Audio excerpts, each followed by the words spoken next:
ప్రస్తుతం దేశాన్ని పట్టిపీడిస్తున్న అతిపెద్ద సమస్యల్లో డ్రగ్స్ ఒకటి.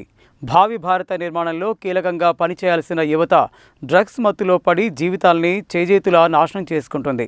మరోవైపు దేశం సైతం విలువైన యువత మేధస్సును, తద్వారా దేశ అభివృద్ధిని నష్టపోతోంది.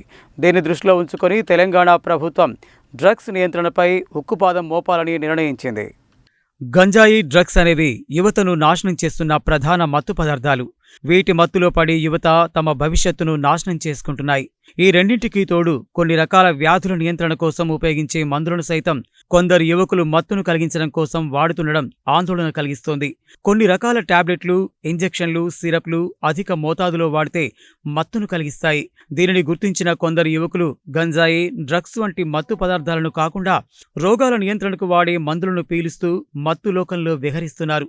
దీంతో రోగాలను నియంత్రించే మందులే కొందరికి మాత్రం కొత్త రోగాల్ని కలిగించే ప్రమాదం ఏర్పడింది. కొందరు వ్యాపారులు అక్రమ సంపాదనకు అలవాటు పడి డాక్టర్ల ప్రిస్క్రిప్షన్ లేకుండానే మత్తుకు బానిసైన యువతకు టాబ్లెట్లు, ఇంజెక్షన్లు, సిరప్లు విక్రయిస్తూ సొమ్ము చేసుకుంటున్నారు. డ్రగ్స్ నియంత్రణకు నల్గొండ జిల్లా పోలీసులు చేపట్టిన చర్యల్లో భాగంగా కొన్ని రకాల మందులను సైతం మత్తును కలిగించడం కోసం వాడుతున్నట్లు బయటపడడంతో పోలీసులు గంజాయి, డ్రగ్స్తో పాటు మత్తును కలిగించే టాబ్లెట్లను విక్రయించే మెడికల్ షాపులపై సైతం దృష్టి సారించారు.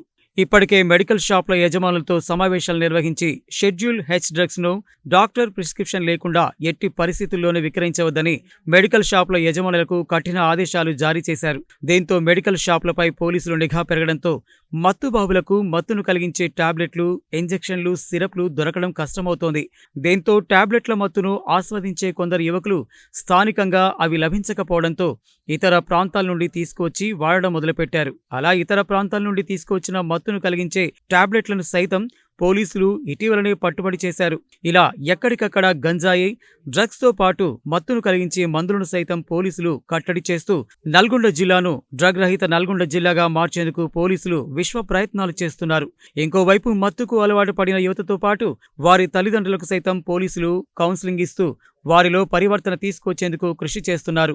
గంజాయి కాకుండా మత్తును కలిగించే టాబ్లెట్లను సైతం అక్రమంగా విక్రయిస్తున్నట్లు ఎవరికైనా తెలిస్తే పోలీసులకు సమాచారం అందించాలని నల్గొండ జిల్లా అదనపు ఎస్పీ రాముల్ నాయక్ కోరారు. ప్రజలు దీనిని తమ సామాజిక బాధ్యతగా భావించి డ్రగ్స్ రహిత నల్గొండ జిల్లాను నిర్మించేందుకు సహకరించాలని విజ్ఞప్తి చేశారు. నల్గొండ జిల్లా పోలీస్ ఎస్పీసీ శరత్ చంద్ర పవార్ సార్ యొక్క పర్యవేక్షణలో నల్గొండ జిల్లా డ్రగ్స్ రహిత జిల్లాగా మనం ఈరోజు అందులో భాగంగానే ఆ పోలీసులు రకరకాల కార్యక్రమాలు చేపడుతుండ్రు. చాలా పిల్లలకి కౌన్సిలింగ్ చేయడం, పేరెంట్స్కి పిలిపించి మాట్లాడడం, అదేవిధంగా మెడికల్ షాప్స్ వాళ్ళని పిలిపించి కౌన్సిలింగ్ చేయడం, ప్రెస్ వాళ్ళకు కూడా ఒక సెమినార్ పెట్టి ఈ నల్గొండ జిల్లాని ఏ విధంగా అయితే డ్రగ్స్ రహిత జిల్లాగా ప్రకటించాలో దాంట్లో అందరూ ప్రతి పౌరుడు బాధ్యతగా తీసుకొని ఇందులో పాల్గొనాలి. ముఖ్యంగా డ్రగ్స్ అంటే గంజాయి కాదు, నల్లమందు కాదు, దాంతోపాటు చాలా ఉన్నాయి. ఇప్పుడు కొన్ని ట్యాబ్లెట్స్ ఉన్నాయి, షెడ్యూల్ H1 డ్రగ్స్ అని, స్లీపింగ్ ట్యాబ్లెట్స్ అని, సివియర్ పెయిన్ కిల్లర్స్ అని, టర్మడోల్ ట్యాబ్లెట్ కానీ, స్పాస్మోప్రోగ్జోవిన్ అది కానీ, ఆల్ఫ్రాజూలం, ఓపిడై అనాలిసిస్ అటువంటి ట్యాబ్లెట్ కూడా ఇవి డ్రగ్స్ కిందకి వస్తాయి. ఎక్కువ డోసు, ఎక్కువ మోతాదు వీటి యూజ్ చేస్తే మనిషి కొలాప్స్ అయిపోతాడు. సో దయచేసి ఇటువంటి అమ్మినా లేకుంటే ఎవరు సేవించినా మాకు సమాచారం ఇవ్వండి. ప్రతి మెడికల్ షాప్ వాళ్ళు కూడా వితౌట్ ప్రిస్క్రిప్షన్ లేకుండా ఈ టాబ్లెట్స్ ఇవ్వకూడదు. ఆల్రెడీ మేము ఆ లోకల్లో డ్రగ్స్ ఇన్స్పెక్టర్ ద్వారా మేము ఒక మీటింగ్ కూడా పెట్టినాం, వాళ్ళకి చెప్పినాం ఇవి ఎవరైనా అమ్మినా లేకుంటే ఎవరైనా సప్లై చేసినా లేకుంటే మనం వితౌట్ స్లిప్ ఇచ్చినా ఇది నేరం. కాబట్టి ఇటువంటి టాబ్లెట్స్ ఎవరు అమ్మినా ఎవరి దగ్గర కనిపించినా మీరు పోలీస్ వాళ్ళకి 8712670266 ఈ నెంబర్కు సమాచారం ఇవ్వాల్సిందిగా కోరుతున్నాం.